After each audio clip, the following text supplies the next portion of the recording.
Picture this. You have a simple neighborhood bike. On the streets around your home, it glides. You hop on, you ride to the corner store, maybe the park, and it just works. But now imagine if you take the same bike up the mountains. The road tilts, the rock gets sharper, and the chain rattles, and suddenly you're pushing more than you're paddling. The bike isn't broken, the terrain has changed, and you need a different gear. You need a mountain bike. Now transport this analogy to money. Money moves the same way. Inside the country domestically, the roads are smooth, the payment rails are simple, but the moment you try to send money across borders, the terrain gets rough. If you have watched my earlier video, you'll remember how we explained the problem of correspondent banking. The money bouncing through multiple banks, extra costs, the delays, and that's the Rocky Mountain Trail we are talking about. And that's where the stablecoins come in. They are the mountain bike for your cross-border payments. So in today's video, I've decided that we are going to break it down step by step. What are stablecoins? What problem are they actually solving for? How are they solving this problem? And how do stablecoins line up with the classic functions of money?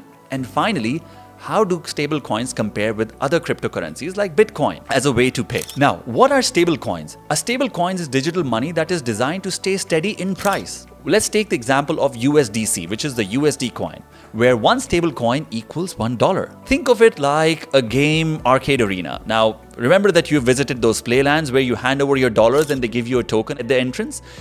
Inside the arcade arena, if you recall, that token buys you one game every single time. The value remains stable. Stablecoins pretty much are the same idea, a digital token that tracks the dollar. Take USDC for example. It's called USD coin and it's issued by a company called Circle.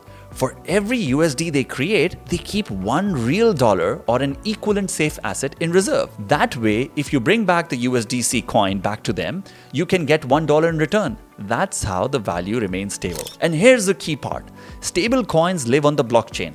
That's the technology that allows them to move instantly across borders peer-to-peer without relying on a chain of correspondent banks. Today, we won't dive deep into the blockchain. I'll save that for another video. For now, let's just think of it like a digital highway that makes these tokens actually work. The second question that we are trying to address today is what problem are stablecoins actually solving?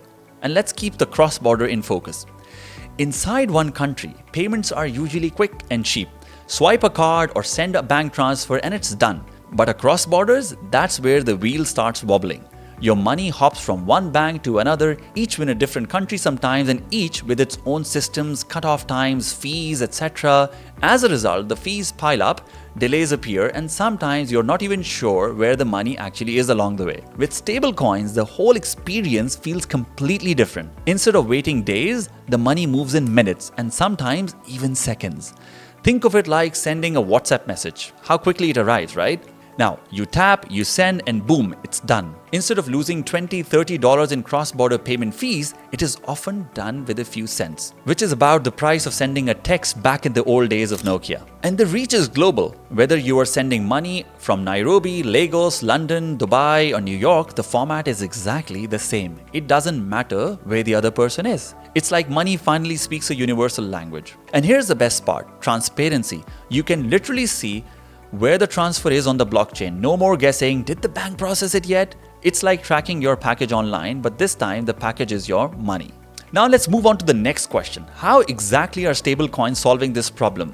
What is this terminology around on-ramp, transfers, off-ramp? Let's walk you through a simple example. Imagine you're in Lagos, Nigeria, and you want to pay a partner abroad in the US. You already know the challenge, right? Getting access to dollars locally isn't always easy. Availability can be short, banks have limits, and the official rate doesn't always necessarily match what's on the street. So, how do you get value quickly in dollars without the usual pain? Now, let's talk about one terminology called on-ramp. On-ramp is simply saying turning Naira into a stablecoins. How do you do that? You go to a local fintech or exchange that supports stablecoins, you deposit Naira, and they convert that into USDC. That's a dollar stablecoin. Even if getting physical USD is tough, the fintech or that exchange can give you digital USD in the form of USDC. Now that USDC lands in your crypto wallet that you have with that exchange. One coin equals $1. Once the USDC is in your wallet, what you need to do is you need to send those USDC coins directly to your partner's wallet. Think of it like sending an email for money. Then the blockchain simply confirms the transaction in seconds or minutes, no middle bank, no wheel process on Mondays, and no one telling you that there aren't enough dollars today. The off-ramp on the other side, it simply means turning stablecoins back into the local currency, the fiat currency. So what your partner can do on the other side is, your partner abroad takes the USDC to their own exchange or payment partner. They sell it for their local currency. Let's say they need actual US dollar in the bank. So simply what they'll do is they'll off-ramp. The off-ramp basically means converting the USDC back into the dollars. In short, what we have done is, stablecoins have allowed you in this case to move value out of Nigeria in Naira, across the blockchain as a digital dollar, and then into your partner's hands abroad as spendable US dollars, quickly, without relying on any physical dollar supply at home. Let's move on to the functions of money. Now that we have walked through how stablecoins actually move, let's ask a bigger question. Do they actually behave like money? Now let's go back to Economics 101. Economics 101 says money has 3 key functions or 3 jobs to fulfill. Let's see how stablecoins do on that scorecard. The first job is money as a medium of exchange. Can you actually buy and sell with it? The answer is yes. Stablecoins have a steady value and they have a fast transfer. So yes, you can buy and sell. It is a medium of exchange. The next function of money is unit of account. Do we write prices in this currency? Let's talk about it. Many invoices are already in dollars, so a dollar stablecoins pretty much fits right in. Then the third question is a store of value. Does it hold value?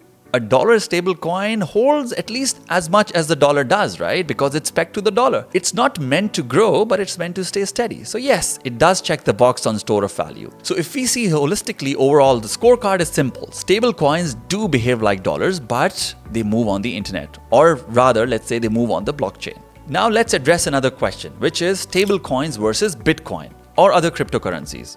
Now you might be wondering, what about Bitcoin? There's a lot of buzz around Bitcoin as a means of payment. Let's compare it to stablecoin. Here's the thing. While both Bitcoin and stablecoins have their own use cases, but they play very different roles. Stablecoins are built for payments. They are pegged to a dollar, their prices are simple, the transfers are fast, and the value doesn't swing around. Bitcoin, on the other hand, is more like digital gold. Powerful as an investment long-term store of value, but not practical for everyday payments when the price of your coffee can change mid-pour. And that's why stablecoins score better as a payment tool, while Bitcoins shine as a long-term asset. 2 different gears for 2 different trails. How do I want to close this video? So if you remember one thing, let it be this. Local payments are your neighborhood roads. A simple bike is fine, but cross-border payments are your rocky mountain trail and you need a different gear. Stablecoins are that gear. They let dollar travel like a message and arrive as local money on the other side. And no, don't get me wrong, they're not magic. You still need good issuers, reliable on-ramp and off-ramp partners, and you need clear rules and regulations around that. But for cross-border payments, they are already working today. And in one of the next videos, we'll do a plain, simple breakdown on the blockchain technology itself, how it actually works, because that's the digital highway that makes all of this possible for stablecoins. So until next time, stay tuned. Thank you.